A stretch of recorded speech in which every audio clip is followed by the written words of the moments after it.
Allah yang menciptakan segalanya. Allah yang mempersiapkan semuanya agar manusia dapat menjalani kehidupan dengan penuh kenyamanan, keamanan, kedamaian. Dan hanya kepada Allah kita meminta pertolongan dalam menghadapi urusan-urusan dunia kita dan urusan agama kita. Wassalatu wassalamu ala sayyidil mursalin wa imamil muttaqin qaidil ghurril muhajjalin sayyidina wa maulana Muhammadin wa ala alihi wa ashabihi ajma'in. Amma ba'd. Jamaah rahimakumullah, bicara melapangkan hati. Sebenarnya ada yang dilapangkan dan ada yang dibersihkan. Kalau melapangkan, maka yang dilapangkan adalah tempatnya hati. Di mana tempat hati itu? Di dalam dada. Maka lapangkan dadamu, bersihkan hatimu. Hati perlu dibersihkan, wadahnya perlu dilapangkan, sehingga orang enak bernafas. Kita semua tahu bahwa hati adalah organ terpenting yang ada di tubuh manusia. Bahkan kita tahu hati ini, al-qalbu, adalah jantung. Yang mungkin diterjemahkan dalam bahasa Indonesia, al-qalbu itu dengan hati. Padahal sebenarnya yang namanya hati, orang selalu mengatakan hati, jantung itu. Kita punya hati, liver. Tapi yang kita maksud adalah jantung. Ahibati fillah. Karena jantung ini menjadi sentral untuk semuanya. Maka tatkala orang tidak menjaga hatinya, tatkala hatinya kotor, dadanya sempit, makanya kalau kita lihat ya, orang yang sakit jantung itu susah bernafas. Semoga Allah jaga kita dari penyakit jantung ini ya. Tapi orang-orang yang atau dokter yang menjelaskan tentang serangan jantung itu seperti orang yang ditindih oleh beban yang begitu beratnya sehingga keringat dingin keluar dari tubuhnya sebesar jagung-jagung dan dia sulit untuk bernafas. Itu masalahnya di jantungnya. Tapi wadah jantung itu, dada itu terasa sempit. Maka kalau bicara menjaga jantung kita yang fisik ini, terutama bagi orang-orang yang sudah berumur ya, dia harus jaga makan, pola hidupnya harus dirubah, dia harus berolahraga. Kemudian kalau udah sakit, dia harus mengkonsumsi obat dan harus melakukan cek bulanan ke rumah sakit, ke dokter. Bagaimana dengan hati kita? Apa yang seharusnya kita lakukan? Rasul sallallahu alaihi wasallam mengatakan, ala inna fil jasadi mudghah idza saluhat saluha sairu amali. Di dalam tubuh itu ada satu organ. Kalau dia baik, semuanya jadi baik. Kalau dia buruk, rusak, maka semuanya rusak. Semuanya rusak. Apa organ itu? Al-qalbu. Ahibati fillah. Kadangkala dada kita terasa sempit ya. Hati kita sakit. Sebelum kita membahas tentang bagaimana agar kita melapangkan dada kita, melapangkan hati kita ya, membersihkan hati kita, kita perlu menyamakan mindset kita tentang kehidupan ini. Karena kalau tidak, engkau sulit untuk melapangkan dadamu dan membersihkan hatimu. Dunia ini tidak bersahabat dengan siapapun. camkan itu. Dunia ini tidak bersahabat dengan siapapun. Mau engkau orang kaya atau engkau orang miskin. Mau engkau orang sehat atau orang sakit. Mau engkau pejabat, mau engkau rakyat. Dunia ini tidak bersahabat dengan para nabi. Tidak. Dan tidak pula dengan para raja. Karena ada ungkapan, oh kalau orang kaya, selesai. Semua urusan jadi mudah. Hidupnya tenang dan damai. Enggak. Masalahnya ada di hati. Boleh jadi ada orang-orang kaya yang kotor hatinya, sempit dadanya. Padahal semua dia milikin.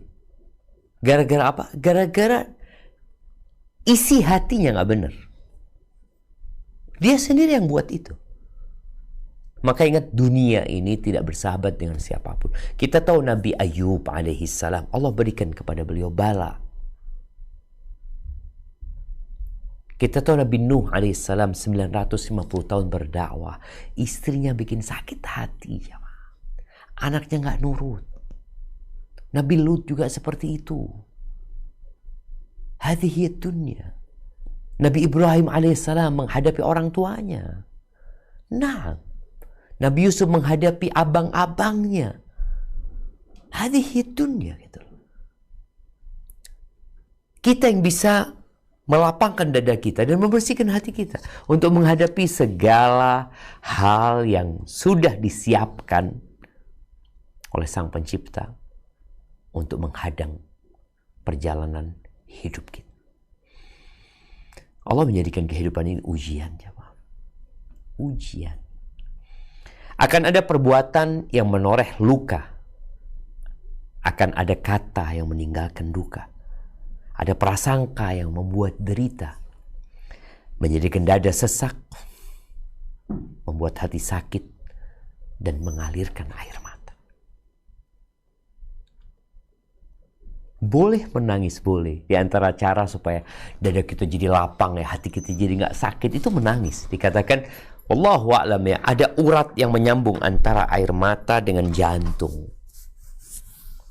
Ketika orang sedang sempit, sedang kesulitan, ya, sedang kesusahan, kemudian dia meneteskan air mata, maka jangan dilarang orang itu untuk nangis. Dikatakan kalau ada anak nangis, anak kecil nangis, jangan dibiarkan dia nangis. Biar lapang dadanya. Biarkan. Soalnya kalau enggak, akan jadi penyakit. Makanya orang-orang yang terkena musibah enggak dilarang menangis. Enggak. Tafadhol menangis. Yang dilarang itu adalah teriak-teriak, meratapi, ya. Tidak menerima takdir. Tapi kalau menangis, Nabi Muhammad alaihi salatu wassalam ketika ditinggal mati oleh putranya Ibrahim, yang ditunggu-tunggu kemudian Allah ambil dalam kondisi digendongan Rasul sallallahu alaihi wasallam. Beliau meneteskan air mata sampai Abdurrahman bin Auf bertanya, "Wa anta ya Rasulullah, engkau juga menangis ya Rasulullah?" Kata Nabi SAW, "Innal aina la tadma' wa innal qalba la yahzan wa la naqulu ila ma yurdi rabbana." Sesungguhnya mata meneteskan air. Kenapa? Hati bersedih. Tadi untuk melapangkan hatinya, meneteskan air mata. Tapi, kata Nabi SAW, kita nggak boleh berucap kecuali yang diridhain Allah Azza wa Jalla. Ahibati fillah. Di surat Al-Hijr ayat 97 sampai 99. Allah menceritakan bagaimana perjuangan Nabi alaihissalatu wassalam menyampaikan agama Allah ini, yang membuat hati beliau menjadi sakit, dada beliau menjadi sesak, ya, menyempit dada beliau alaihissalatu wassalam. Allah tahu itu. Dengan apa? Dengan ucapan-ucapan orang, perbuatan orang. Gimana, ya? Ketika ada orang yang mengatakan, engkau penyihir loh, engkau dukun loh, kemudian diviralkan di mana-mana, diviralkan. Semua orang, anak-anak, kemudian dewasa, tua, laki, wanita, mereka mengucapkan ucapan yang sama tentang kita. Padahal kita nggak kayak gitu. Dan itu dikatakan kepada Nabi kita Muhammad alaihissalam. Ditebarkan berita bahwa beliau adalah orang gila. Difitnah sebagai pembohong, dukun. Apa kata Allah Azza wa Jalla? Coba kita baca firman Allah ini.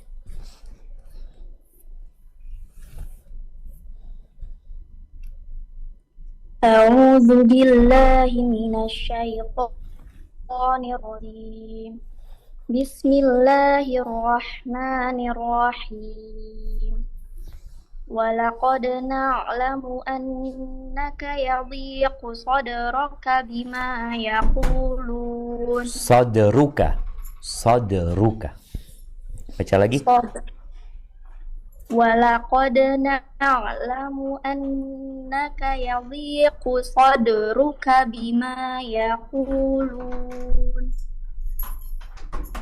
Dan kami sungguh-sungguh mengetahui bahwa dadamu menjadi sempit disebabkan apa yang mereka ucapkan.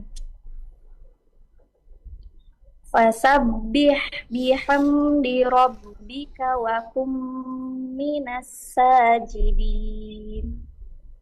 Maka bertasbihlah dengan memuji Tuhanmu dan jadilah kamu di antara orang-orang yang bersujud sholat. Wa'bud rabbaka hatta ya'tiyakal yaqin. Dan sembahlah Tuhanmu sampai datang kepadamu yang diyakini ajal. Barakallahu fiik. Kita lihat jemaah. Allah Azza wa Jalla mengetahui bahwa perbuatan kaumnya membuat dada beliau menjadi sempit. Tapi itulah realita kehidupan. Kita akan menghadapi orang-orang yang menyakiti kita, orang-orang yang gak suka sama kita, orang-orang yang menfitnah kita. Yang terkadang juga, kitalah menjadi penyebab dada menjadi sempit karena dosa-dosa kita. Karena kecintaan kita kepada dunia. Karena kita terlalu berharap kepada makhluk. Karena kita berpaling dari aturan Allah Azza wa Jalla. Tapi boleh jadi penyebabnya orang lain. Ujian buat kita. Allah sengaja menjadikan itu terjadi sebagai ujian buat hambanya. Maka Allah katakan kepada Nabi SAW, fasabbih bihamdi rabbik. Bertasbihlah engkau. Ini kalau bicara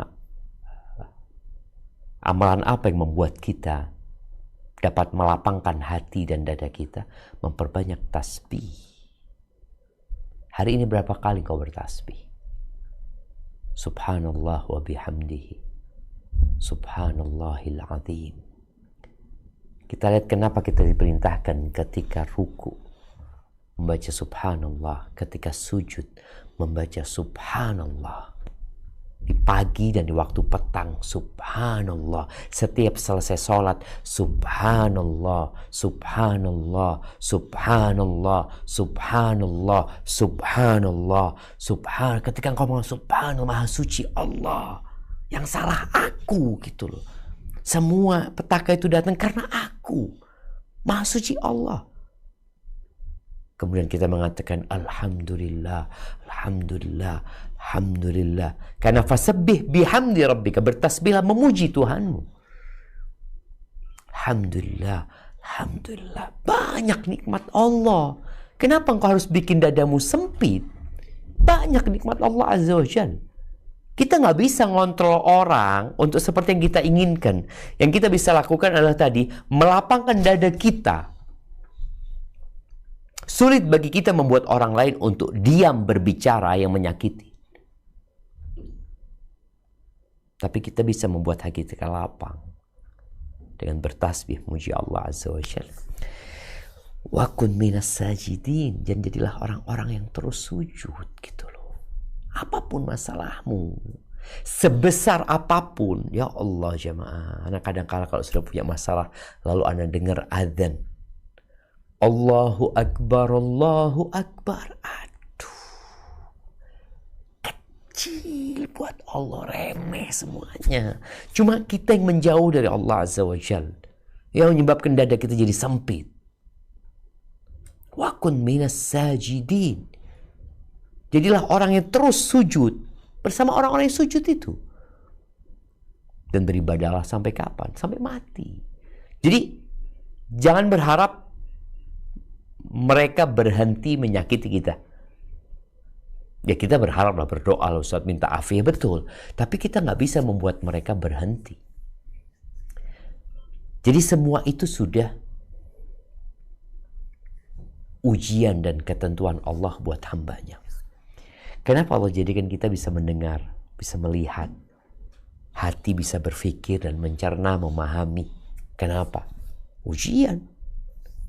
Di surat Al-Insan, surat Al-Insan ini surat yang dianjurkan kita membacanya ketika sholat subuh di hari Jumat di rakaat kedua. Nabi biasa ketika menjadi imam sallallahu alaihi wasallam untuk membaca di rakaat pertama Alif Lam Mim As-Sajdah, kemudian baca Al-Insan. Coba baca ayat 1 sampai 5. Nah. Bismillahirrahmanirrahim. Hal ata 'alal insani hinum minad dahri lam yakun syai'am madhkura. Bukankah telah datang atas manusia satu waktu dari masa, sedang dia ketika itu belum merupakan sesuatu yang dapat disebut? Inna khalaqnal insana min nutfatin amsyajin nabtalihi faja'alnahu sami'an basira. Sesungguhnya kami telah menciptakan manusia dari setetes mani yang bercampur, yang kami hendak mengujinya dengan perintah dan larangan. Karena itu kami jadikan dia mendengar dan melihat. Inna hadainahu sabila imma syakira wa imma kafura.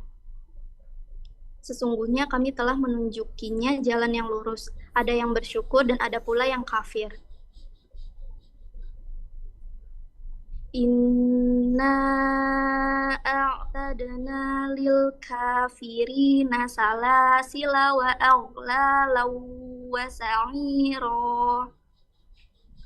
Sesungguhnya kami menyediakan bagi orang-orang kafir rantai, belenggu, dan neraka yang menyala-nyala. Innal abrara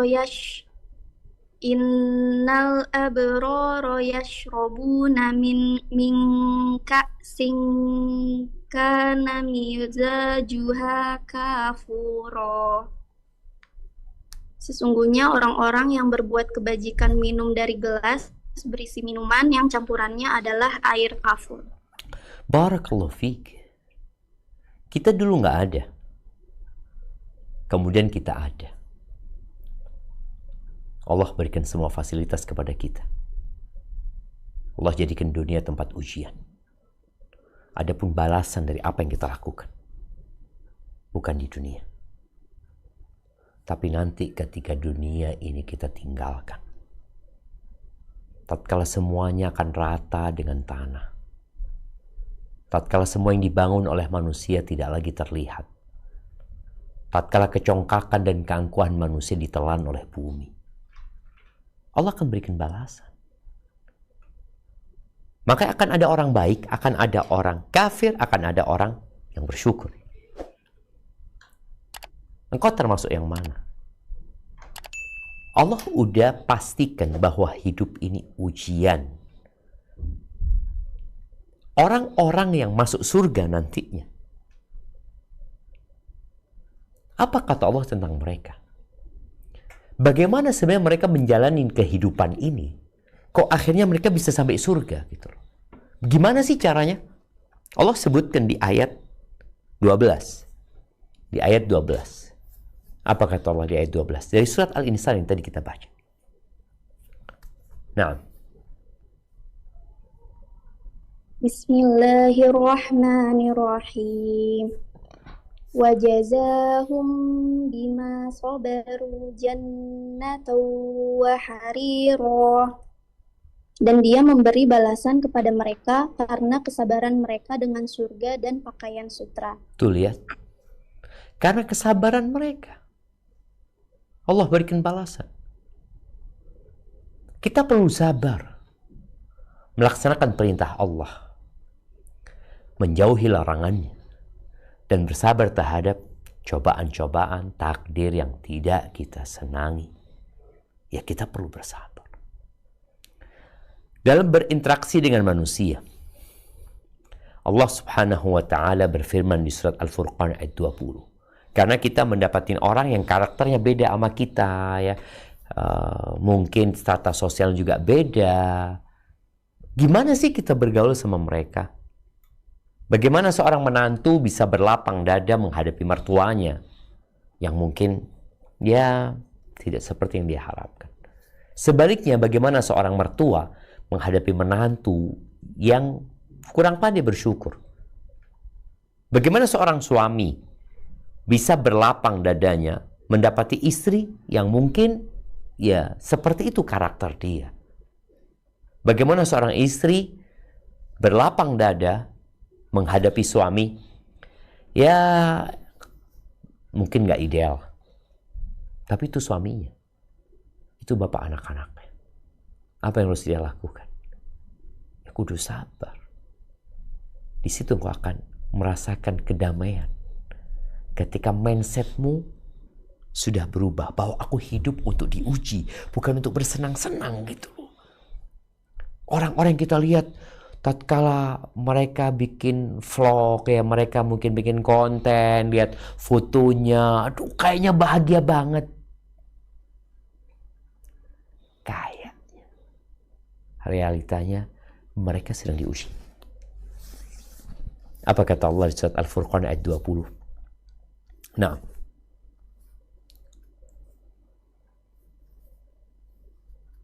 Bismillahirrahmanirrahim.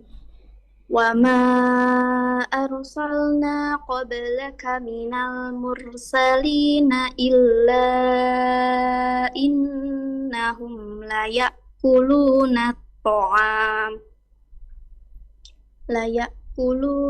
ta'ama wa yamshuna fil aswaq. Waja'alna ba'dakum li ba'din fitnatan atasbiru.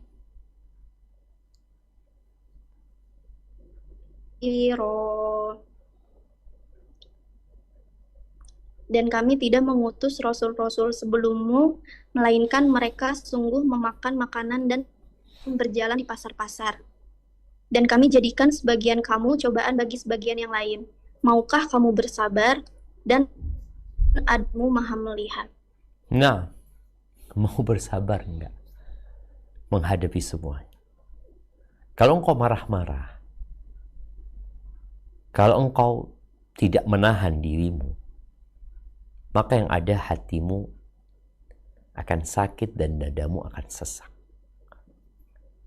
Para nabi bekerja.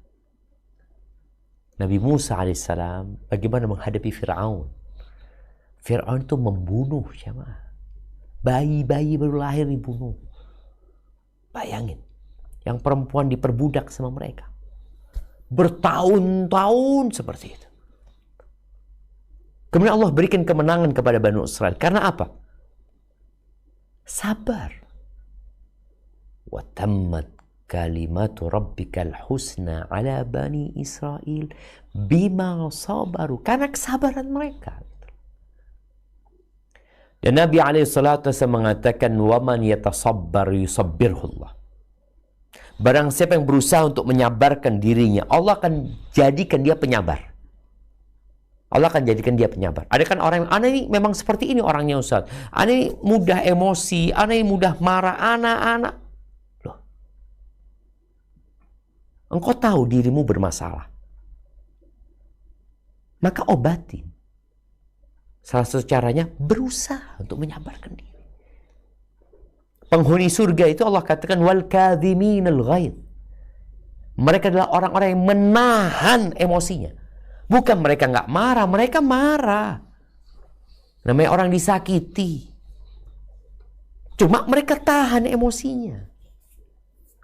Sehingga tidak dilampiaskan dengan mengucapkan ucapan yang kotor, dengan melakukan perbuatan nista, enggak, ditahan gitu loh.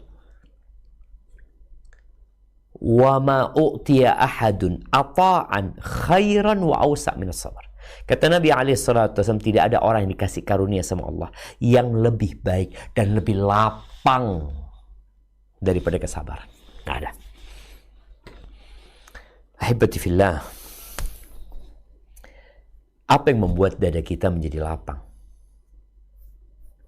Tadi ada beberapa ayat yang kita baca, yang di situ ada pesan bagaimana kita melapangkan dada kita. Salah satunya bertasbih, memuji Allah, memperbanyak zikir gitu ya. Kemudian sujud, sholat, dan terus beribadah kepada Allah, nggak berhenti gitu. Ada sebuah ungkapan dari Thabit ibn Qurrah ya. Dia mengatakan rahatul jismi fi qillatit ta'am.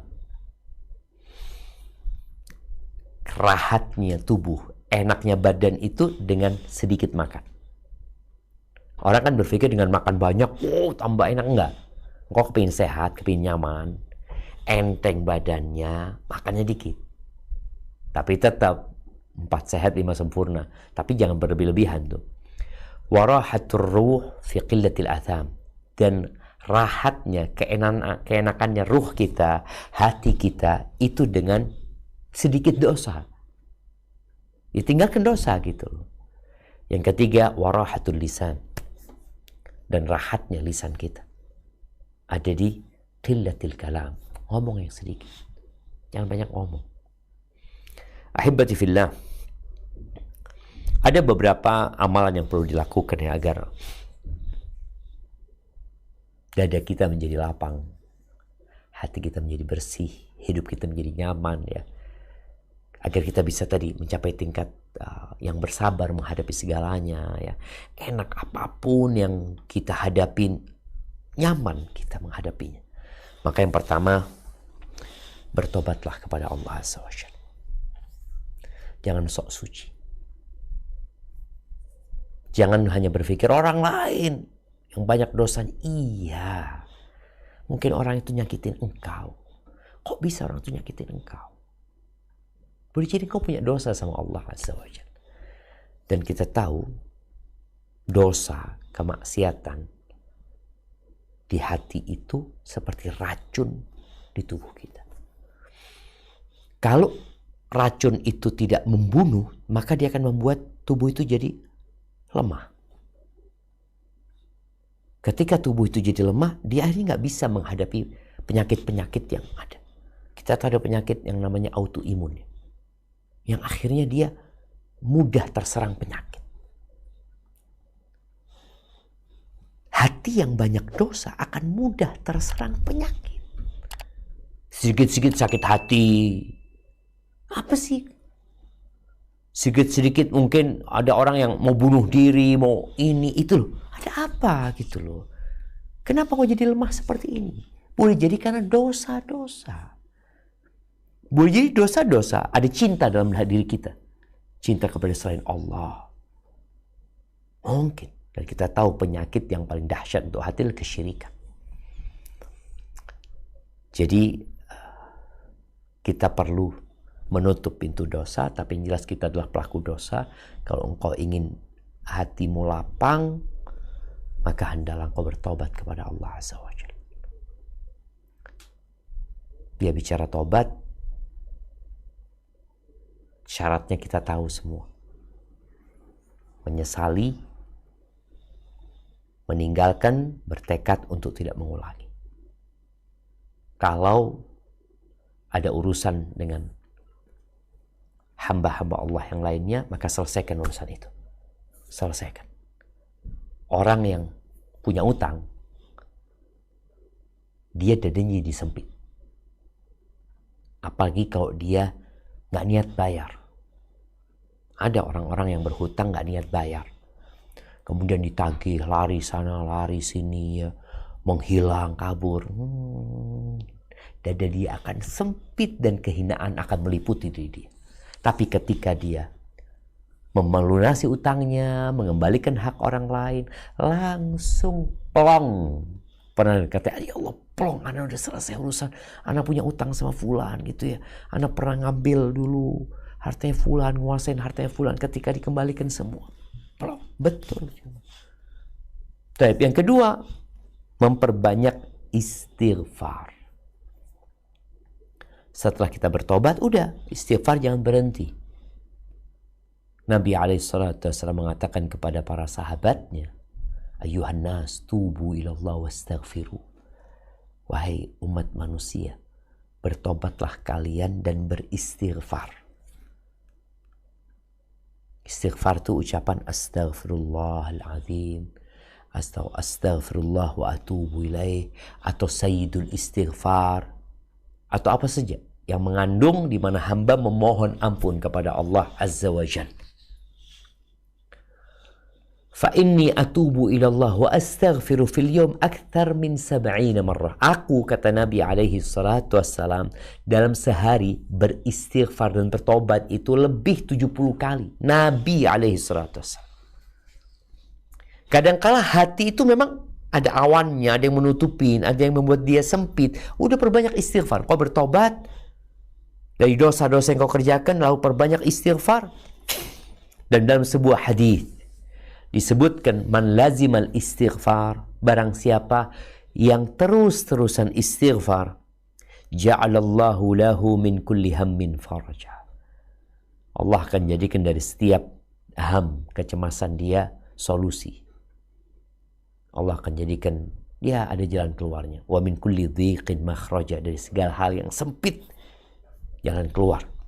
Wa razaqahu min haitsu la yahtasib, dan akan dikasih rezeki dari arah yang tidak disangka-sangka. Kemudian yang ketiga adalah mentauhidkan Allah Azza wa Jalla.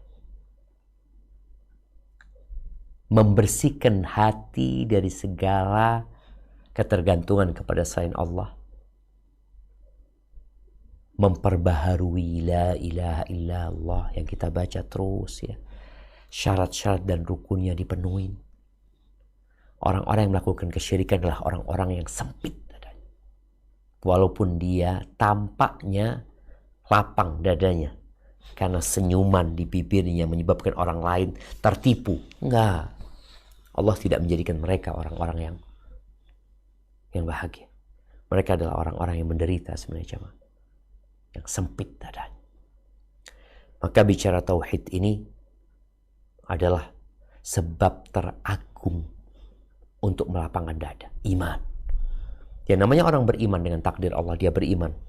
Kita tahu rukun iman, an tu'mina billahi wa malaikatihi wa kutubihi wa rusulihi wal yawmil akhir wa tu'mina bil qadari khairihi wa syarri.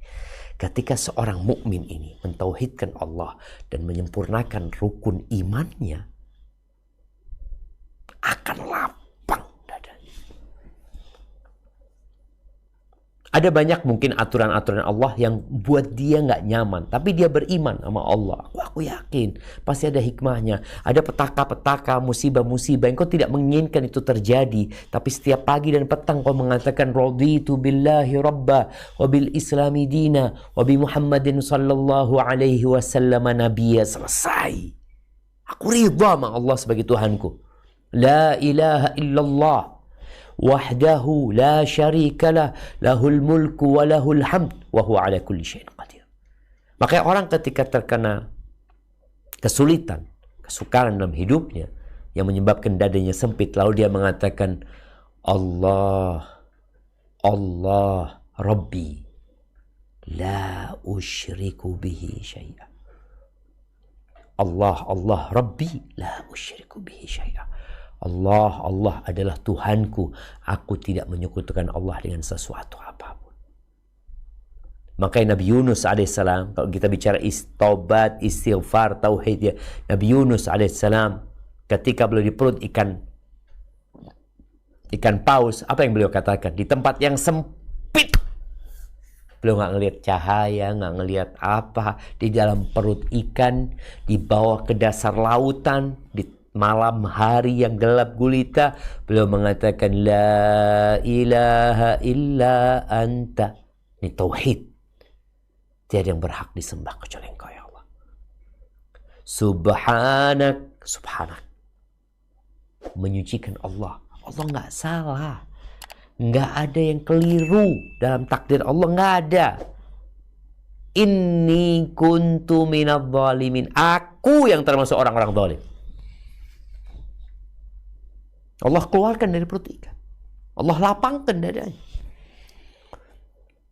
Yang keempat, ya, kembali kepada Allah Azza wa Jalla. Ya, dalam semua kesibukan kita mencari dunia, dalam interaksi kita dengan manusia, maka kembalilah kepada Allah Azza wa Jalla dengan terus beribadah. Tadi kita bicara sholat, ya, sujud, itu kembali sama Allah. Makanya Nabi SAW, idza hazabahu amrun fazi'a ila sholat. Kalau beliau dirudung sebuah permasalahan, beliau larikan ke sholat. Ke sholat. Itu makna kembali kepada Allah Azza wa Jalla. Kenapa Allah jadikan kita dalam sehari semalam 5 kali kita harus balik? Habis sholat subuh, oke, engkau kerja, ini, aktivitas rumah ya, macam-macam sampai zuhur. Ini yang wajib ya. Belum orang yang kembali kepada Allah dengan sholat-sholat sunnah umpamanya. Ini yang wajib aja, 5 kali minimal. Namun di sini memang para wanita nggak bisa kadang-kala untuk sholat.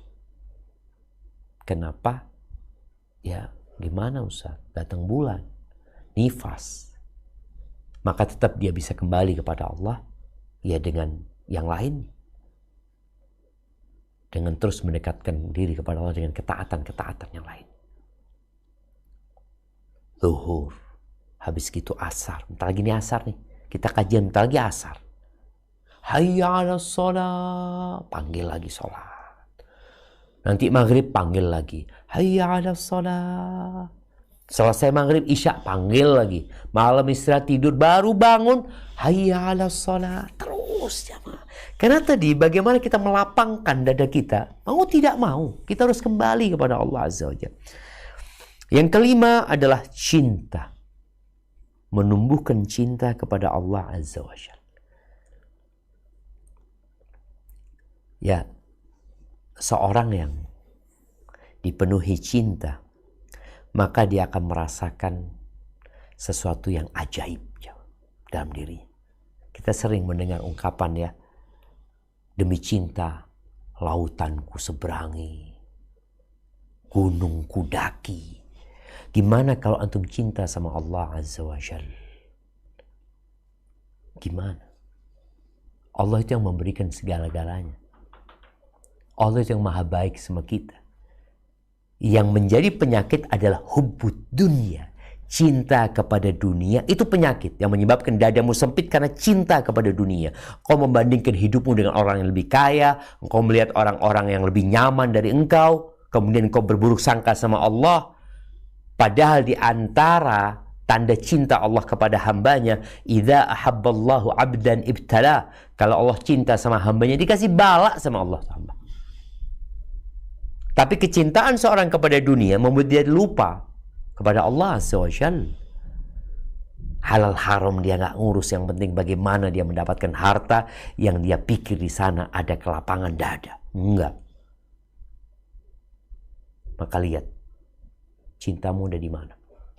Cinta kepada Allah, cinta kepada orang-orang yang dicintai Allah, cinta kepada amalan-amalan yang dicintai Allah, cinta sama orang-orang miskin. Kenapa? Oh, Allah cinta sama mereka gitu loh. Kita disuruh cinta sama orang-orang soleh.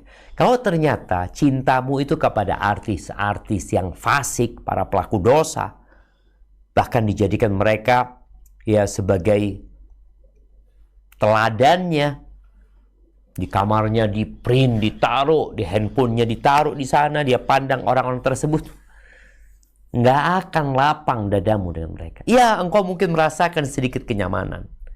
Bentar. Habis itu hilang.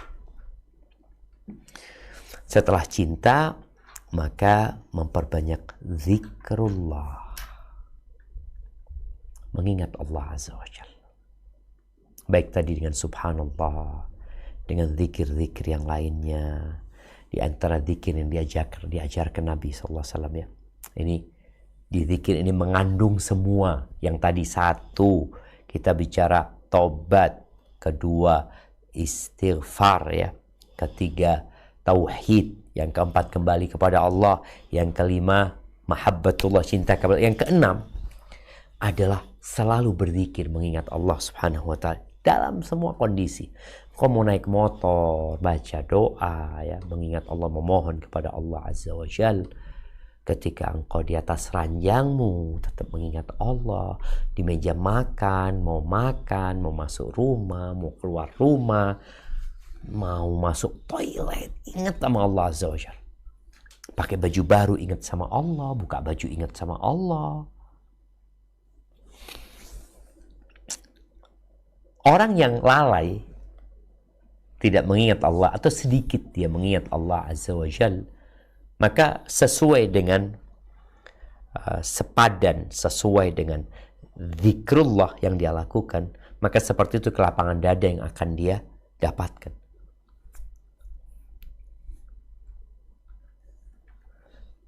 Ada sebuah zikir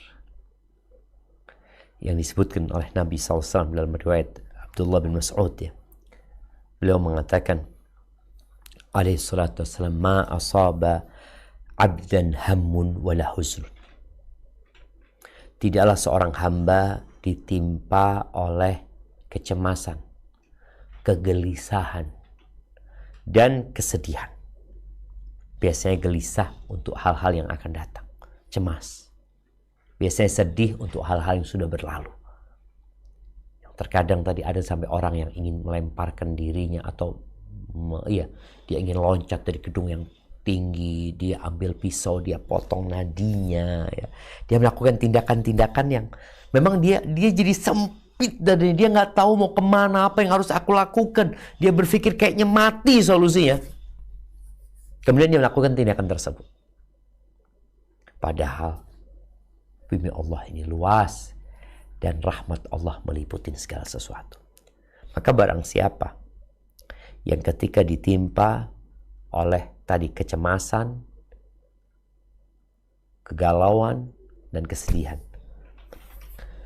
kemudian dia berkata, Allahumma inni abduka. Ya Allah, sesungguhnya aku adalah hambamu. Ini pengakuan bahwa kita hamba. Kita bukan majikan. Kita nggak punya apa-apa. Wabnu abdika, ibnu abdika, ibnu amatik. Aku anak hambamu. Bapakku itu juga budak. Mbahku juga budak. Buyutku budak. Semua garis keturunanku budak. Dan aku juga anak budak perempuanmu. Ibuku budak. Nggak ada orang merdeka. Yang maksudnya budak itu hamba Allah Azza wa Jalla. Nasiyati bihadik. Ubun-ubunku ada dalam genggamanmu ya Allah. Di tanganmu ya Allah. Ubun-ubunku ada di tanganmu. Madin fiyah hukmu. Keputusanmu itu yang terjadi. Kalau Allah memutuskan sesuatu, itu yang akan terjadi. Yang akan terlaksana. Supaya kita sadar bahwa Allah yang berkuasa dan tidak ada sesuatu pun terjadi di muka bumi ini kecuali dengan takdir Allah Azza wa Jalla. Maka ini hamba mengatakan, madin fiyah hukmu, keputusanmu, ketentuanmu berlaku buat aku ya Allah. Adlun fiyah qada'u, dan takdirmu adil ya Allah buat aku. Nanti tidak ada perasaan dia merasa dizolimin, kenapa Allah melakukan ini, kenapa, nggak ada. Benar-benar dia membuat pernyataan adlun fiyah qada'u. Lalu setelah itu dia mengatakan as'aluka bikulli ismin huwa lak sammaita bihi nafsa. Aku memohon kepadamu ya Allah dengan semua nama milikmu yang kau namakan dirimu dengan nama-nama itu. Au anzaltahu fi kitabik, atau nama itu kau turunkan dalam kitabmu. Au 'allamtahu ahadan min khalqi, atau kau ajarkan kepada salah satu dari hambamu. Au ista'tharta bihi fi ilmil ghaibi 'indak, atau kau sembunyikan, kau simpan untuk dirimu saja. Nggak ada yang tahu kecuali engkau. An taj'alal Qur'ana al-azim rabi'a qalbi. Aku memohon agar engkau menjadikan Al-Quran musim semi buat hatiku. Musim semi. Orang kalau lihat musim semi itu, ya Allah senengnya ya lihat bunga-bunga mulai tumbuh. Apalagi beberapa orang kadang kala berangkat ke Jepang, dia cuma mau lihat bunga apa? Bunga sakura kayak, atau di Indonesia ada beberapa bunga yang kalau musim semi itu, ya Allah seneng banget ya. Kita minta Quran dijadikan buat kita rabi'a qalbi. Rabi'a. Tadi musim semi buat hatiku. Wa nura sadri, dan cahaya buat dadaku. Cahaya, karena orang jadi sempit dadanya. Kau gelap, kadang kalau ada orang kau gelap, aduh jadi takut ini itu macam-macam ya. Jadi sempit dadanya. Maka minta Quran jadi cahaya buat dadaku. Jadi rabi, musim semi buat hatiku. Wa jila'a huzni, dan pengusir kesedihanku. Wa dhahaba hammi, dan penghilang buat kecemasanku. Orang yang baca ini salah satu zikir, salah satu doa yang kita mohon sama Allah Azza wa Jalla, melainkan Allah akan usir kesedihan dan kegalauan serta kecemasannya. Wa abdalahu makanahu farahan, Allah akan ganti di dadanya kegembiraan. Gembira, lapang dadanya. Baca itu bukan hanya dibaca dengan lisan, tapi dihayati dengan hati. Di situ ada pengakuan terhadap siapa kita dan siapa Allah. Antum siapa gitu loh. Kita perlu sadar. Di awal kita udah bicarakan tuh Al-Insan, di surat Al-Insan. Kita dulu nggak ada. Disebut aja nggak bisa. Namanya siapa sekarang? Sebut namamu. Dulu nggak ada nama itu. Setelah kau lahir baru dikasih nama. Kita dulu nggak ada gitu loh. Supaya sadar bahwa semua ketentuan Allah itu baik, adil. Nggak ada kezaliman di sana. Dan itu ujian buat kita.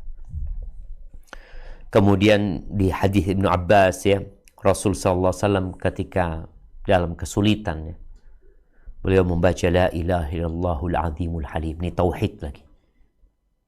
La ilaha illallahul azimul halim. Tiada Tuhan yang berhak disembah melainkan Allah yang maha kuasa dan maha santun, yang maha besar. La ilaha illallah rabbul arsyil azim. Tiada Tuhan yang berhak disembah kecuali Allah. Dia Tuhan pemilik arsy yang besar sekali. La ilaha illallah rabbus samawati wa rabbul ardi wa rabbul arsyil karim. Tiada Tuhan yang berhak disembah kecuali Allah. Dialah pemilik langit yang 7 lapis, pemilik bumi ini, pemilik arsy yang besar. Terus kok apa masalahmu gitu loh? Kok kembali kepada Allah? Ujian dunia ini memang. Kemudian ketujuh yang membuat orang itu jadi lapang dadanya, berbuat baik kepada orang lain, menolong orang lain. Itu juga membuat lapang hatimu. Baik itu dengan harta, dengan kedudukan, atau memberikan manfaat dengan tubuh kita, apa saja. Pokoknya kalau orang berbuat baik sama orang lain, itu jadi enak. Orang yang bakhil ya, orang yang bakhil, itu seperti orang yang pakai baju besi. Setiap kali dia pakai baju besi, semakin setiap kali dia menahan dari mengeluarkan harta, dia seperti tercekik, susah bernafas. Tapi ketika dia keluarkan hartanya, terus baju besi itu semakin besar, semakin menutupi dirimu, menyelamatkan dirimu. Tapi kalau engkau sulit untuk bersedekah, maka dadamu akan sempit. Ya, antum lihatlah bagaimana dampak dari berbuat baik dan menolong orang lain. Allah akan berikan kemudahan, kemurahan, kelapangan. Yang kedelapan, ya kita harus mengeluarkan dari hati kita yang membuat sempitnya dada kita. Apa gitu loh. Contoh nih ya, ruangan ini. Ketika di ruangan ini Anda kasih kasur, Anda kasih treadmill, terus Anda bawa kulkas, Anda bawa semua, Anda masukin barang-barang ke sini, ya sempit Anda jadinya. Jadi ada hal-hal yang nggak boleh kita masukkan ke hati. Keluarin. Ini bikin sempit, ya ini bikin sempit dada Anda. Seperti tadi. Ruangan yang kita tahu, ruangan itu terbatas, jangan kita masukin semuanya. Apalagi yang hanya akan menoreh luka di hati kita. Udah keluarin. Hasad, keluarkan dari hati kita. Iri, dengki, keluarkan dari hati kita. Suudzon sama orang, ya. Keluarkan, udah. Kenapa sih Ana harus suudzon sama orang? Kenapa Ana harus ngurusin urusan orang sih? Kenapa gitu loh? Kenapa Anda harus ngomongin orang? Nih yang menyebabkan dada sempit tadi. Orang ini ngomongin orang, fulana gini, fulana. Kenapa engkau mempersempit dadamu sendiri? Oh enggak, Anda kalau ngomong itu jadi lapang. Enggak, engkau sedang menyempitkan dadamu. Ada sesuatu di dirimu. Aib-aibnya orang dibicarakan, jangan. Udah. Tadi, kalau engkau ingin lapang, keluarkan hal-hal yang tidak berguna untuk dirimu dari dadamu. Keluarkan. Yang bukan urusanmu jangan engkau urusin. Nah, kenapa fulan Allah kasih kaya? Ya Allah kasih kaya sama fulan. Kasih harta. Ya Allah lah. Itu urusan Allah yang bagi-bagi harta. Kenapa aku harus memikirkan itu? Aku berpikir bagaimana aku selamat. Maka bagi yang ingin dadanya lapang, tadi keluarkan perkara-perkara sifat-sifat buruk, penyakit-penyakit hati. Kemudian yang ke-9, agar dada kita lapang, kurangin kelebihan memandang. Nonton, ngelihat, kalau kelebihan, itu bikin hati kita sempit. Kemudian kebanyakan ngomong juga, itu bikin hati kita sempit. Kebanyakan dengerin, kalau mau dengerin Quran gitu loh. Jangan, kan sekarang orang itu dengan adanya kafe-kafe, mereka berangkat ke sana, duduk, ngobrol, makan, ngeliat. Jadi kebanyakan itu semua membuat dada kita jadi sempit. Kebanyakan tidur juga. Jadi dunia ini ya. Ada seorang ustadz, hafizahullah, mengatakan, nikmatnya dunia ini pahit, pahitnya dunia itu nikmat. Jadi ketika engkau bicara, wah enak, ngobrol, makan, ngopi, nonton, ini, itu nanti jadi pahit buat engkau. Maka hendaklah engkau berusaha untuk meninggalkan hal itu. Kemudian yang harus dilakukan seorang hamba, tadi kita juga sudah menyampaikan sholat ya, kembali kepada Allah dengan sholat, lalu berlepas diri dari kemampuan kita. Katakan la haula wa la quwata illa billah. Ketika engkau ditimpa masalah, jangan kemudian engkau merasa, oh saya bisa, saya mampu, oh saya punya fulan, saya punya, enggak. Katakan la haula wa la quwata illa billah. Kemudian tadi kita bicara Quran, bacalah Quran. InsyaAllah dadamu akan lapang. Hatimu akan bersih. Jangan biarkan hatimu menjadi tempat coret-coret orang lain. Enggak. Bersihkan hatimu, lapangkan dadamu. Engkau berhak hidup bahagia. Engkau berhak.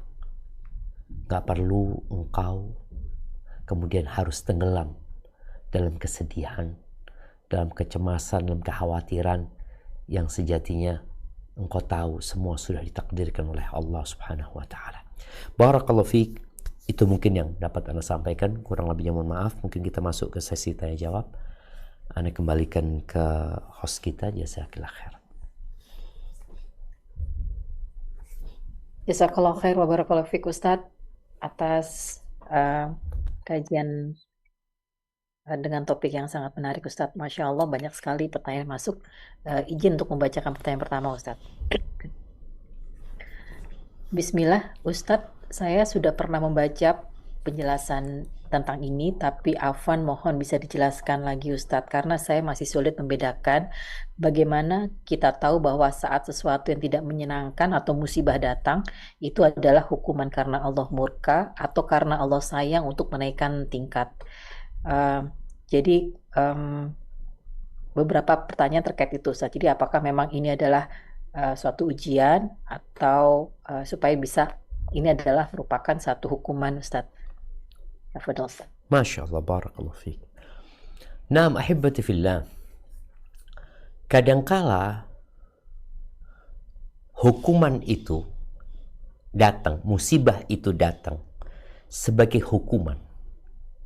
Yang hukuman itu sebagai penghapus dosa. Ketika dihapuskan dosa orang ini dan dia bersabar menghadapinya, insya Allah diangkat derajatnya. Jadi terkadang menyatu antara musibah yang datang sebagai azab buat kita, yang itu akan menghapuskan dosa, dan di saat yang sama bisa mengangkat derajat kita. Dan Allah memberikan musibah itu karena cinta, agar orang ini dihapuskan dosanya. Karena ada orang-orang yang Allah nggak kasih musibah, dia pelaku dosa. Sampai kata Nabi SAW, "Idza ra'aitallaha yu'til 'abda 'ala ma'asihi ma yuhib." Apabila engkau melihat Allah memberikan kepada hambanya yang suka berbuat maksiat apa yang dia sukai, Allah kasih sama dia. Fa'alam annahu istidraj. Ketahuilah bahwa itu adalah bentuk istidraj, bentuk orang yang diluluh. Sampai kemudian nanti Allah cabut nyawanya dalam kondisi dia belum kembali kepada Allah Azza wa Jalla. Jadi ketika engkau berbuat dosa, kemudian Allah berikan musibah. Yang musibah ini juga sebagai tanda cinta Allah. Kenapa? Engkau kalau sakit, engkau jadi sadar. Engkau kalau dikasih musibah, engkau jadi sadar, engkau kembali kepada Allah Azza wa Jalla. Allah mengatakan, walau basatallahu rizqa li'ibadihi la baghaw fil ard. Kalau Allah bentangkan rizki buat hamba-hamba, dikasih semua, dijadikan orang-orang kaya, rusak dunia ini jemaah. Rusak. Maka tadi, kalau kita bicara bagaimana ana tahu Zat, bahwa saya ini karena dosa-dosa ana, atau ini sebagai tanda cinta Allah untuk mengangkat derajat ana. Bagaimana tahunya? Kalau engkau sudah merasa nggak punya dosa, maka mungkin di situ engkau mengatakan, ini untuk mengangkat derajatku. Tapi karena kita selalu berbuat dosa, maka tatkala musibah datang, ketahuilah, itu datang untuk menghapuskan dosamu. Dan itu sebagai tanda cinta Allah kepadamu. Engkau nggak dibiarkan terus-terus berbuat dosa. Kalau engkau nggak dikasih musibah, boleh jadi engkau akan terus berbuat dosa, merasa nyaman, dan tahu-tahu dosamu sudah membuat hatimu tertutup dan sudah bertumpuk-tumpuk dan mati dalam kondisi su'ul khatimah. Jadi kita sama orang lain oke. Kalau ngelihat orang lain timpa musibah, kalau kita ngelihat dia orang soleh, ya kita berharap dia diangkat derajatnya. Tapi kita tahu semua manusia berbuat dosa. Boleh jadi musibah datang kepada dia sebagai hukuman untuk menghapuskan dosa-dosa dia dan mengangkat derajatnya. Lalu jamaah, ini bicara untuk mengangkat derajat ya. Ujian untuk mengangkat derajat. Yang kadang-kala berbarengan untuk menghapuskan dosa dan mengangkat derajat. Idza sabaqat lil abdi manzilatun 'indallah fil jannah atau yaumul qiyamah, apabila seorang hamba sudah ditetapkan kedudukannya di surga, ada derajat yang tinggi, yang amalannya nggak cukup amalannya, maka Allah akan kasih bala dia di tubuhnya, di hartanya, di keluarganya, yang dengan dia bersabar dia akan mencapai tingkatan itu.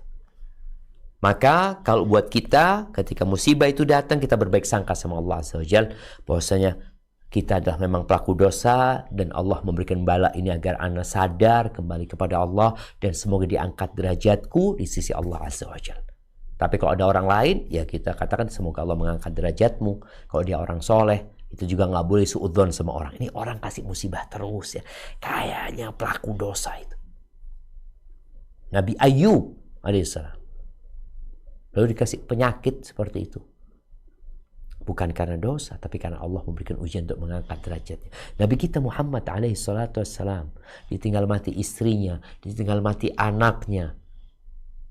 Terus ujian itu sebagai bentuk cinta Allah kepada nabinya, dan untuk memberikan pahala dan derajat yang tinggi kelak di surga Allah SWT. Hadza wallahu a'lam bissawab. Naam. Barakallahu fikum Ustaz. Menyambung dari penjelasan yang Ustaz berikan Ustaz, ada pertanyaan yang terkait juga. Apakah boleh seseorang menjadi rajin beribadah dikarenakan diberi musibah atau ujian? Ana selalu memperbaiki niat Ana, semua ibadah yang Ana lakukan karena Allah. Ana takut ibadah Ana tidak diterima oleh Allah dikarenakan awal titik balik Ana beribadah dikarenakan oleh ujian yang Ana alami. Jadi pertanyaan yang serupa juga, bagaimana caranya agar hati hanya bergantung pada Allah, Ustaz? Barakallahu fikum. Naam, ahibati fillah. Ya, tadi udah disebutkan dalam pertanyaan itu ya. Dia jadi rajin beribadah ketika ada musibah. Ini kan bentuk cinta Allah kepada hambanya. Kalau dia nggak dikasih sakit, dia nggak beribadah. Oh, tapi kan niatnya supaya diangkat musibah tersebut ya, supaya masalahnya diselesaikan, nggak masalah. Tapi kalau kembali kepada Allah Azza wa Jalla. Tapi apa engkau nunggu kena musibah baru mau kembali kepada Allah Azza wa Jalla? Ada kondisi di mana orang ketika terkena musibah, dia subhanallah, dia bisa beribadah dengan menangis. Dia benar-benar menikmatin kelezatan dalam bermunajat kepada Allah. Sehingga dia rindu sama kondisi itu nantinya. Dia jadi rindu. Maka Allah kasih musibah. Dan kekhawatiran, kecemasan itu juga membuat orang jadi rajin beribadah. Takut di PHK, mulai diumumkan. Ini insya Allah kita ada pengurangan karyawan. Karyawannya ada 20, insya Allah akan dikurangi 15 orang. Belum dikurangin loh. Hanya sebuah pengumuman. Tapi orang itu jadi takut. Dia jadi rajin ibadah. Mohon sama Allah jangan sampai dia. Alhamdulillah dia jadi dekat sama Allah Azza wa Jalla.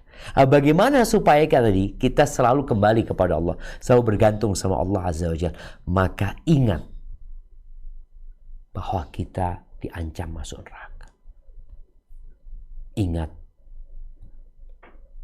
bahwa tempat kita di neraka sudah disiapkan. Sebagaimana di surga ada, di neraka ada. Ingat bahwasanya azab Allah itu pedih. Jadi hal-hal inilah yang membuat kita jadi rajin beribadah. Karena rasa takut kepada Allah itu membuat orang meninggalkan kemaksiatan kembali kepada Allah Azza wa Jalla. Tapi jangan hanya urusan dunia. Tadi kalau urusan dunia selesai musibah kita, udah kita lupa lagi sama Allah. Maka nanti kasih musibah lagi, baru kembali kepada Allah Azza wa Jalla. Maka tadi hikmah di balik musibah itu banyak sekali. Ada orang-orang yang gak pernah ke masjid sama sekali. Ketika Allah kasih ujian kepada dia, kecelakaan umpamanya dia jadi ingat ke masjid. Bahkan ingin ke masjid selalu. Berarti kan ini musibah Masya Allah. Jadi supaya kita bergantung sama Allah dan kembali kepada Allah, kita tahu bahwa seluruh manusia ini gak akan mampu menolong kita. Gak bakalan. Kecuali Allah yang mengatakan iya. Sebagaimana seluruh orang itu tidak akan mampu menimpakan bahaya kepada kita. Maka tadi ketika orang itu yakin sama Allah, dadanya akan lapang dia. Udahlah, orang mau berbuat apapun sama aku. Kalau Allah mengatakan enggak. Tapi kita disuruh berusaha kembali kepada Allah. Ada orang hasad, ada orang iri. Kenapa kita tiap pagi dan petang, bahkan setiap selesai sholat, kita mengatakan, Qul a'udhu birabbil falaq. Min syarri ma khalaq wa min syarri ghasiqin idza waqab wa min syarri naffatsati fil uqad wa min syarri hasidin idza hasad. Kita berlindung dari semua kejahatan. Dari kejahatan penyihir-penyihir, dukun-dukun yang mau menyihir kita, dari orang-orang yang hasad, nggak suka sama kita. Udah, cuma Allah yang bisa menyelamatkan.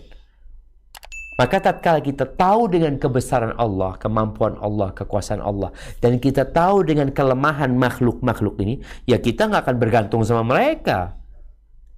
Loh, kenapa Anda bergantung sama mereka? Mereka nggak bisa apa-apa loh. Oh, ini bos loh. Ini bos. Allah bikin mati dia.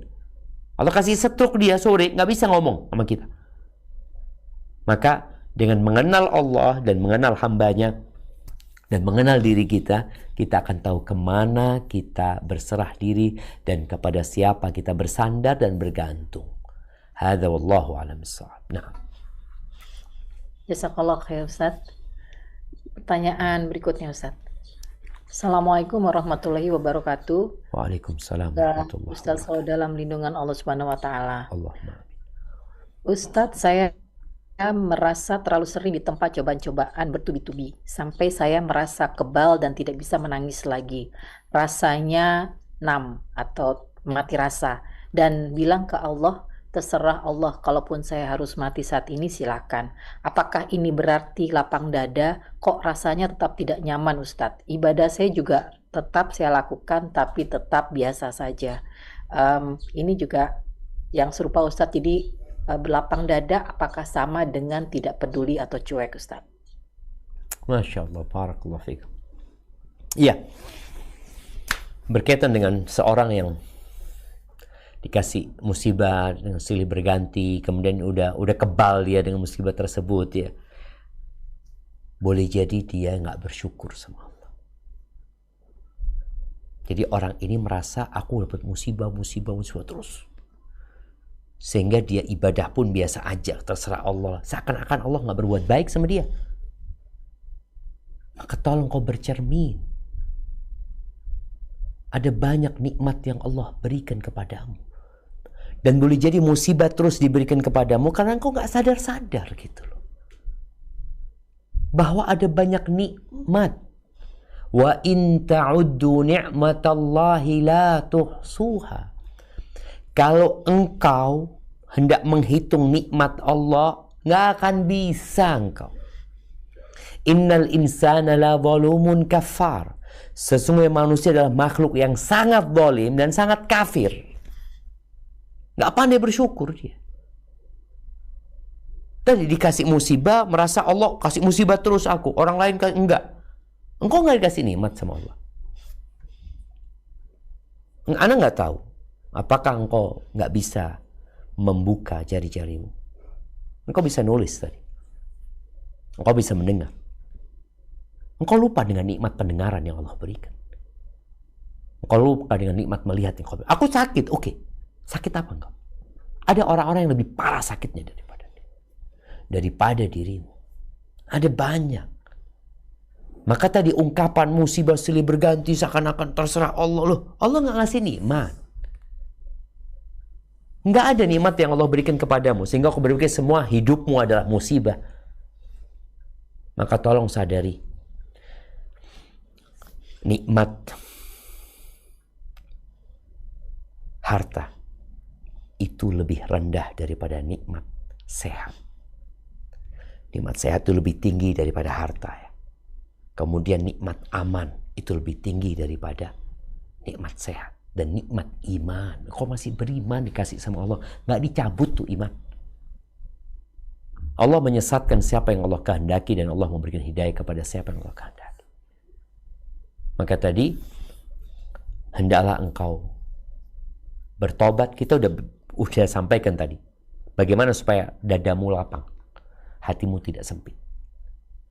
Bertobat engkau. Beristighfar. Ucapkan la ilaha illallah. Baca zikir tadi. Kembali kepada Allah. Salat. Ingat Allah maha baik. Jemaah. Berbuat baiklah kepada orang. Boleh jadi engkau gak banyak kebaikanmu sama orang.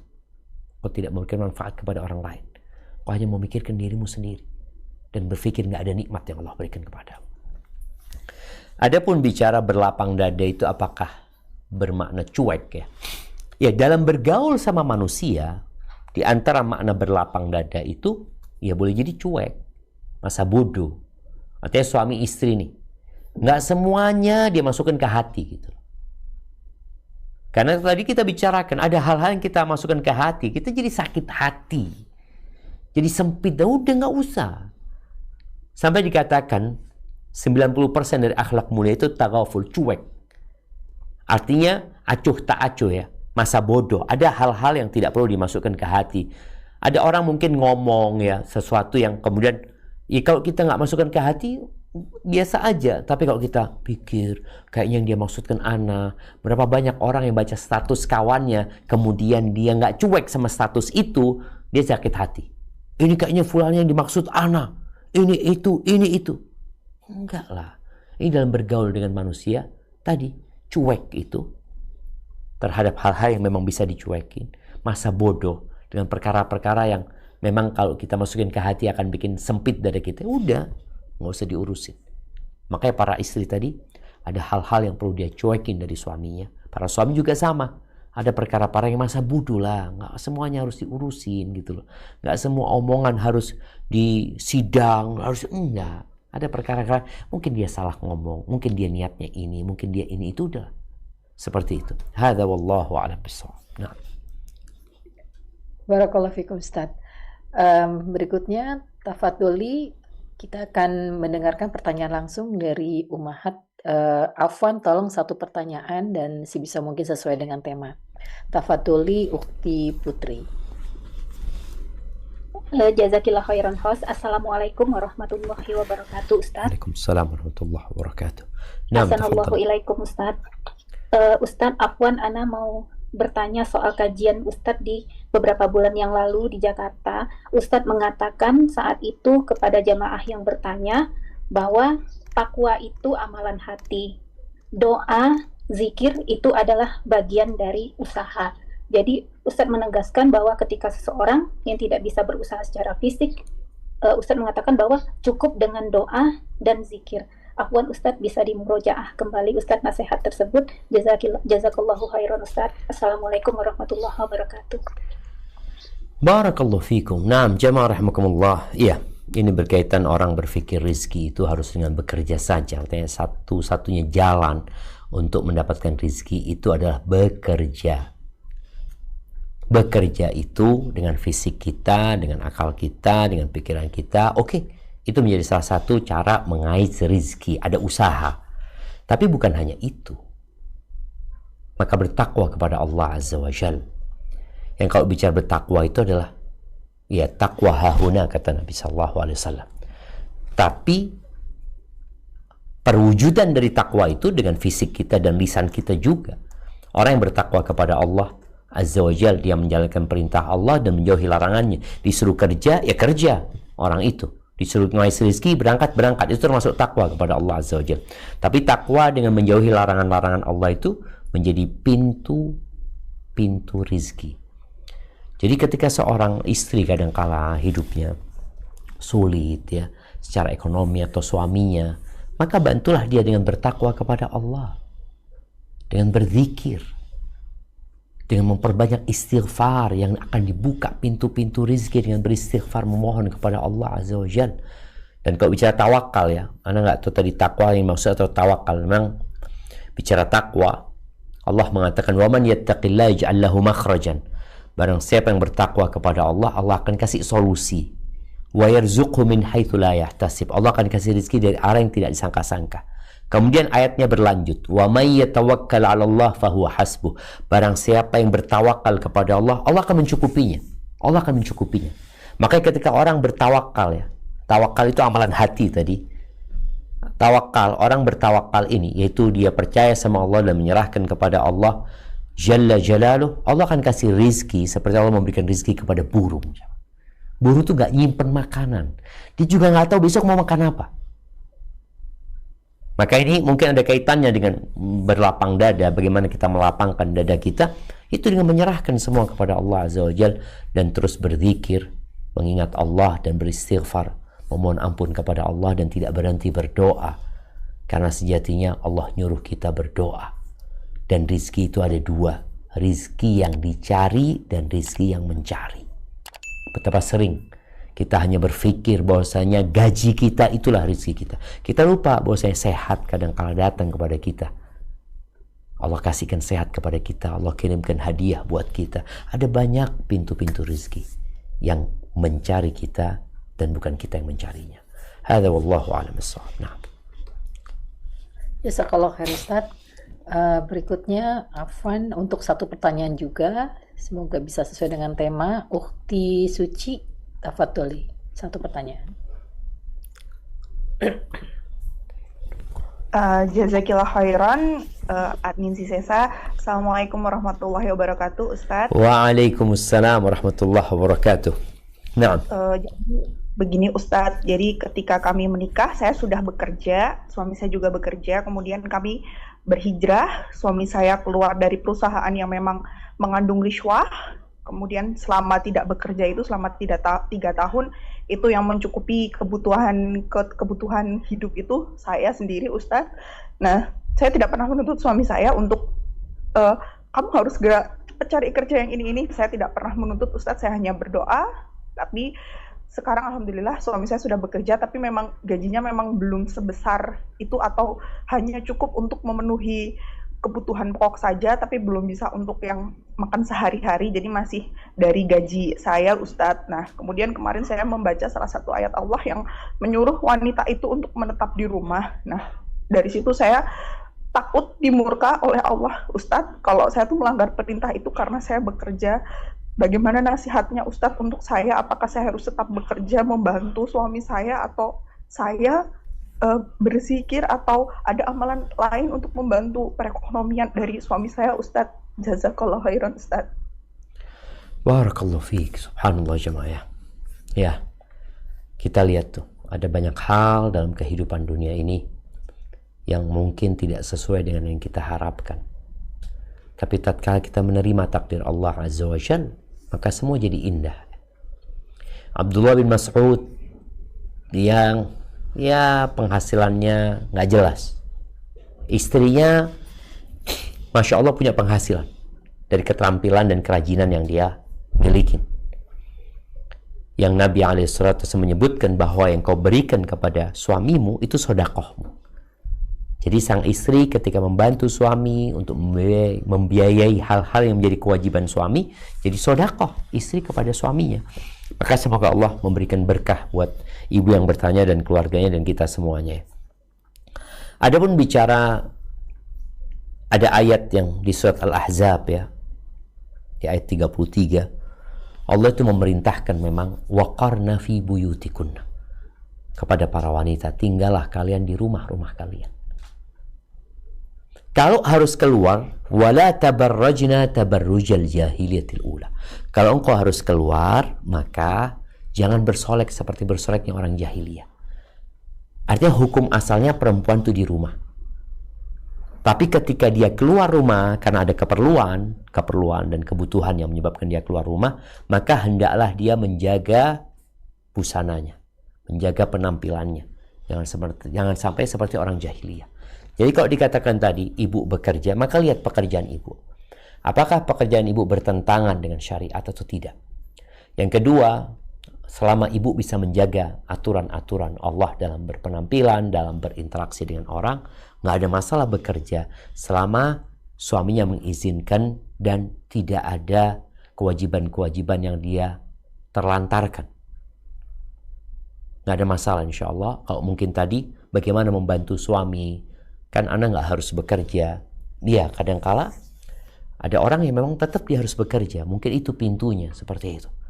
Tapi bantulah suami juga dengan memperbanyak istighfar ya, dengan bertawakal kepada Allah Azza wa Jalla ya, dengan berdoa yang tidak berhenti, memohon kepada Allah agar dibukakan pintu-pintu kebaikan.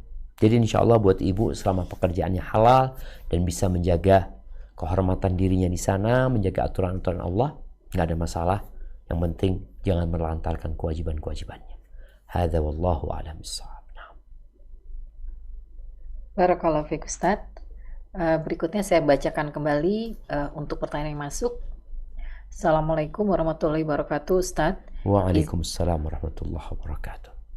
Izin bertanya, bagaimana mengingatkan materi kajian Ustadz hari ini kepada orang tua kami? Karena ibu kami sudah berkali-kali operasi namun tidak kunjung membaik dan beliau juga tidak mau diingatkan atau dinasehati perkara agama, selalu marah sampai tantrum. Ini juga ada satu Ustadz yang terkait apakah memang kalau marah-marah, sering marah dan mudah emosi itu salah satu tanda bahwa hati kita tidak lapang Ustadz. Masya Allah, barakallahu fiik. Ya ahibati fillah, imanlah yang menyebabkan orang itu bisa menerima apa yang menimpa dia. Ridha dengan keputusan Allah Azza wa Jalla menyebabkan orang tenang dan nyaman hidupnya walaupun dia berada di atas ranjang pesakitan. Maka apa yang harus dilakukan anak menghadapi orang tua yang kadangkala sulit untuk dikasih nasihat ya? Ingatkan dia dengan nikmat-nikmat yang Allah berikan. Duduk sama orang tua, cerita sama orang tua. Kalau sama ibu ingat ibu dulu. Allah, ibu itu cantik, ibu itu gini, ibu itu gini, ibu itu gini. Bikin dia mengingat nikmat Allah Azza wa Jalla. Bertahun-tahun ya orang itu dikasih nikmat. Kadangkala dengan musibah yang menimpa, akhirnya dia lupa dengan nikmat yang Allah berikan. Maka bagaimana anak sekarang memberi nasihatnya itu dengan menggiring ibunya agar ingat dengan nikmat yang Allah berikan. Ketika ngelihat tangan, ya Allah tangannya ibu bagus banget bu ya. Anak tadi ngelihat ada orang nggak ada tangannya ibu. Lihat kakinya ibu, lihat wajahnya ibu. Contoh umpamanya ibu, anak tadi ngelihat ada orang buta ibu, tabrakan ini matanya diambil. Ya itu, makanya kejadian itu banyak, apalagi orang di rumah sakit. Ada ruangan-ruangan khusus yang tempat orang yang lebih parah daripada ibu kita. Mungkin ibu kita bisa dibawa ke sana. Karena di antara cara membuat kita menerima takdir Allah Azza wa Jalla adalah melihat kepada yang di bawahnya. Jadi omongan kadangkala gak didengar. Tapi bagaimana kita membuat ibu kita merasakan dan melihat. Sehingga dia jadi ingat dengan nikmat yang Allah berikan kepadanya. Sambil dikasih amalan yang ringan. Ibu coba baca ini la ilaha illallah ibu. Kalau enggak anaknya yang baca la ilaha illallah. Baca subhanallah walhamdulillah wa la ilaha illallah. Allahu akbar. Wa la hawla wa la quwwata illa billah. Udah bacain itu biar ibu dengar. Maka semoga dengan seperti itu ya ibu bisa menerima ya dengan kondisi yang ada dan harapannya tatkala ajal datang menjemputnya ya, Allah matikan husnul khatimah. Tadi pertanyaan yang satunya apa? Apakah dengan marah-marah atau sering mudah emosi itu salah satu tanda bahwa hati kita tidak lapang, Ustaz? Sahih, kalau bicara marah-marah itu tanda orang hati yang lapang. Nah, Nabi alaihissalatu wasallam mengatakan la taghdab, engkau jangan marah gitu loh. Jangan marah, tahan ketika engkau emosi. Laisa syadidu bisur'ah. Dikatakan orang yang gagah, jawara, pendekar itu bukan yang menang gulat ya, bukan. Walakinna syadid man yamliku nafsahu indal ghadab. Tapi orang yang disebut pendekar ya, itu adalah orang yang ketika dia marah dia bisa menguasai dirinya. Kalau ini dia dikuasain oleh amarahnya, maka dia yang disuruh dan didikte oleh amarahnya. Berapa banyak orang yang marah kemudian mengatakan kata-kata yang kotor, ini menunjukkan hatinya bermasalah. Lisannya menuangkan apa yang ada di hatinya. Oh, nggak enak kalau ngomong fulana ini kalau lagi marah. Betul, ada masalah di hatinya. Kemudian dia tuangkan dengan lisan. Maka orang itu akan jadi kelihatan buruknya ketika dia marah. Ada orang yang marah tapi ngomongnya masih baik. Berarti dia nahan diri. Maka hendaklah orang yang marah itu berusaha untuk menahan diri. Dan tadi ada yang namanya cuek ya. Ada perkara-perkara yang udahlah nggak usah dibesar-besarin gitu loh. Engkau sendiri yang akan sakit hatimu dan sempit dadamu. Kenapa kita harus masukkan semua omongan orang ke dalam hati kita? Jangan gitu loh. Jadi kalau bicara amarah ini termasuk dari syaitan dan kita diperintahkan untuk menahannya. Barakallahu fikum. Mungkin kita ke pertanyaan terakhir sepertinya. Naam. Ustaz. Baik kalau gitu tafadholi satu pertanyaan dari hamba Allah. Afwan, satu pertanyaan singkat.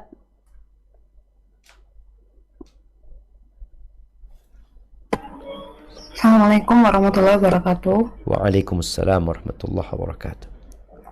Ustadz, saya mohon nasihat. Jadi saya baru mengetahui bahwa suami saya ini memperoleh warisan dari pihak ayah dan ibunya. Nah, warisan dari pihak ayah ini berupa rumah yang saat ini masih ditempati oleh adik dan kakak ipar saya, sedang rumah warisan tersebut juga belum dibagi dengan pihak kakak dan adik dari ayah mertua saya. Nah, keluarga suami saya ini merencanakan untuk iuran menebus rumah tersebut. Nah, yang saya mohon nasihat bagaimana saya sebagai istri menyikapi hal tersebut, karena saya takut sikap saya yang salah nantinya akan menimbulkan dosa bagi saya. Dan juga tadi Ustadz sempat menyampaikan nggak harus semuanya itu kita tanggapi, kita harus cuek. Nah, apakah saya tuh boleh cuek masalah ini, karena ini kan juga berpengaruh pada perekonomian keluarga kami, sedangkan terkadang juga kami juga ada masa-masa sulit di perekonomian kami. Mohon nasihat Ustadz bagi saya. Assalamualaikum warahmatullahi wabarakatuh. Waalaikumsalam warahmatullahi wabarakatuh. Nah, jadi buat istri, kalau suaminya minta pendapatnya, minta arahannya, bermusyawarah, silahkan. Anti boleh memberikan masukan kepada suami. Tapi kalau suami nggak usah ikut-ikut.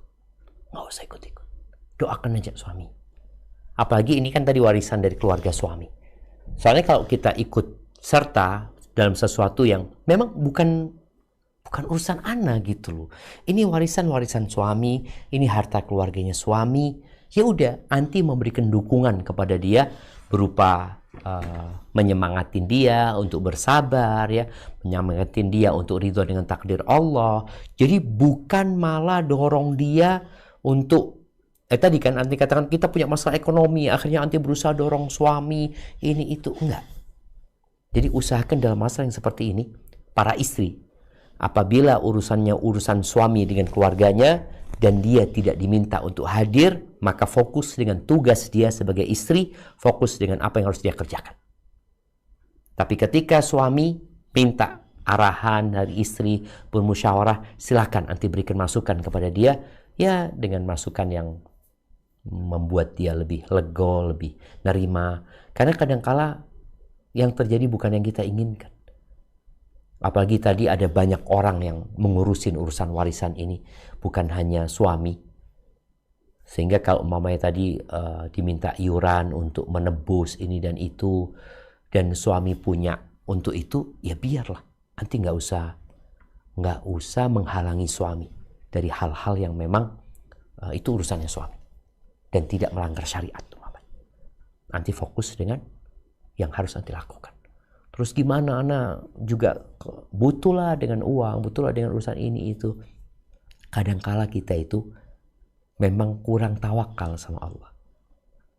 Kita tuh banyak bergantung dengan sebab-sebab manusiawi aja. Maka bertawakallah kepada Allah, perbanyak istighfar, berdoa. Allah akan kasih rizki buat anti dari arah yang tidak disangka-sangka. Boleh jadi di pintu sana ditutup, ada 7 pintu yang akan dibuka di tempat lainnya. Maka jangan bergantung kepada sebab. Bergantung sama yang menciptakan sebab. Sama Allah SWT. Barakallahu fiik, itu yang dapat Anda sampaikan. Kurang lebihnya mohon maaf. Semoga apa yang kita pelajari hari ini dapat kita amalkan dalam kehidupan ini. Dan semoga Allah membantu kita agar kita bisa menerima ketentuan Allah, menjalani hidup ini dengan penuh keridhaan dan mati husnul khatimah.